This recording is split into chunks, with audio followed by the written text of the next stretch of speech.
Kerajaan Persekutuan yakin Kerajaan Sarawak mempunyai kepakaran serta keupayaan untuk mengurus dan mengendalikan Pelabuhan Bintulu susulan penukaran status pelabuhan itu daripada Pelabuhan Persekutuan kepada Pelabuhan Negeri. Perdana Menteri Datuk Seri Anwar Ibrahim berkata pelabuhan berkenaan merupakan antara pelabuhan penting negara khususnya bagi industri gas asli cecair LNG selain memainkan peranan strategik di rantau Asia.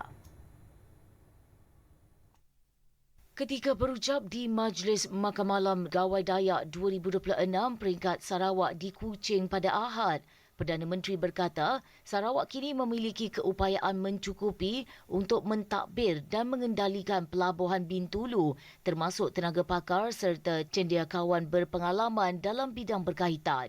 Negeri Sarawak hari ini telah berdekat-dekat merdeka punya keupayaan untuk mengurus pengendali. Ramai cendekiawan, pengurus yang sudah punya kemahiran dan kepakaran. Tanda keyakinan kita dan persahabatan dan perpaduan kita ialah menyerahkan pengurusan Pelabuhan Bintulu itu kepada negeri Sarawak.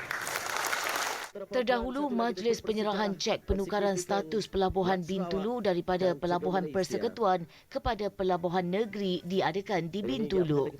Majlis Penyerahan Cek Penukaran Status itu turut dihadiri Premier Sarawak Tan Sri Abang Johari Tun Openg dan Timbalan Perdana Menteri Datuk Seri Fadilah Yusof.